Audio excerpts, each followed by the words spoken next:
कुछ जानकारियां प्राप्त हो रही थी कि जनपद गोरखपुर और आसपास कुछ ऐसे पैरामेडिकल, नर्सिंग और मेडिकल हेल्थ विभाग से जुड़े हुए कुछ ऐसे कोर्सेज के कॉलेजेस चल रहे हैं जिसमें कि जो डिग्री दी जा रही है या अंक पत्र जो दिए जा रहे हैं वो कहीं से भी एफिलिएटेड नहीं है, उनकी कोई मान्यता नहीं है। और जब भी कोई विद्यार्थी या जब भी कोई कैंडिडेट उन अंक पत्रों को या उन डिग्रियों को एम्प्लॉयमेंट के लिए जाता है तो वहां पर उसको संज्ञान में आता है कि ये पूरा का पूरा जो है एक फर्जी डिग्री उसको दी गई। इस संबंध में विगत वर्ष एक मुकदमा जनपद देवरिया में पंजीकृत हुआ था जिसमें एक कॉलेज संचालक अरेस्ट होकर के जेल गए थे। उसके बाद जनपद गोरखपुर के थाना चौरी चौरा में 156(3) में एक मुकदमा दर्ज हुआ कि इन कॉलेज जो ये यहाँ पर संचालन लोकली हो रहा है, इनको बेसिकली एक व्यक्ति है पंकज पोरवाल, जो कि अपनी एक society Abdul Kalam group of education जो चलाता है और आगरा बेस्ड है, उसके द्वारा इस तरह की फ्रेंचाइजी दी जा रही है। उसके द्वारा यहाँ पर कॉलेज खोलने पर संचालकों से फीस ली जाती है और हर बच्चे की जो फीस वहाँ पर जमा होती है उसमें से भी 30% का शेयर लिया जा रहा है। उसके द्वारा जो डिग्री दी जा रही है वो बिल्कुल फर्जी है, उसका कोई भी मान्यता नहीं है। इस संबंध में जो इन्वेस्टिगेशन है वो गुलरिया थाना में ट्रांसफर हुई, वहाँ के एसएसआई द्वारा विवेचना की गई।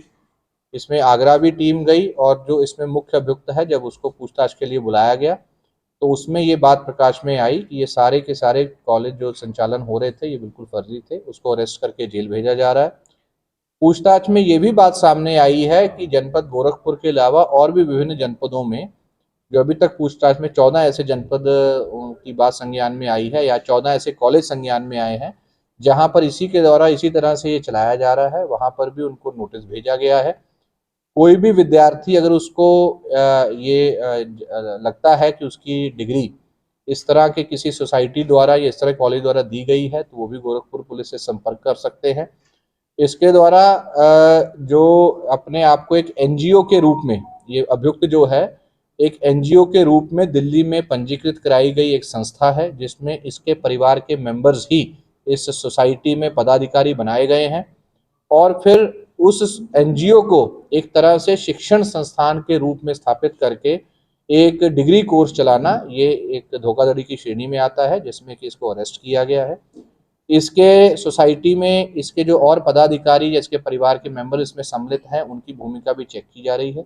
इसके अतिरिक्त जो पैसे का आदान प्रदान हुआ है, जो स्टूडेंट्स द्वारा पैसे दिए गए हैं या जो कॉलेज संचालकों द्वारा जो इसमें भुगतान किया गया है उसका पैसे का ट्रेल भी इसमें ढूंढा जा रहा है। इसकी संपत्तियों के बारे में भी जानकारी की जा रही है और बाकी जनपदों में जहां जहां ये कॉलेज है वहां पर भी नोटिस भेजा गया है। ये इन्वेस्टिगेशन अभी शुरू हुई है जो कि एएसपी साहब के निर्देशन में चल रही थी। ये आगे भी इन्वेस्टिगेशन चलती रहेगी और भी अगर ऐसे मामले संज्ञान में आते हैं तो उनके ऊपर भी मुकदमा लिखा जाएगा। इसने जो ये काम शुरू किया था आगरा से, ये 2013 से शुरू किया हुआ था। इसके द्वारा समय समय पर विभिन्न जनपदों में इस तरह के कॉलेज खोले गए थे।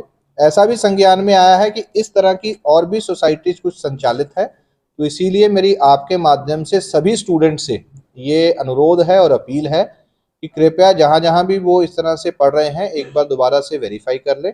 किसी प्रकार की अगर उनको लगता है तो इस बारे में जरूर शिकायत करें। हो सकता है कि ये जो इस तरह की इसके द्वारा डिग्री बांटी जा रही है या अंक पत्र बांटे जा रहे हैं उसमें कोई फ्रॉड की बात हो। कितने लोगों को सर डिग्री बांटी? अभी इसमें पूछताछ में आया है, इसका जो ऑफिस वहाँ पे है वहाँ से भी सारा डेटा मंगाया जा रहा है। 800 के आसपास बच्चों का अभी तक इसने स्वीकार किया है और अभी इन्वेस्टिगेशंस में और भी नाम इसमें सामने आ सकते हैं।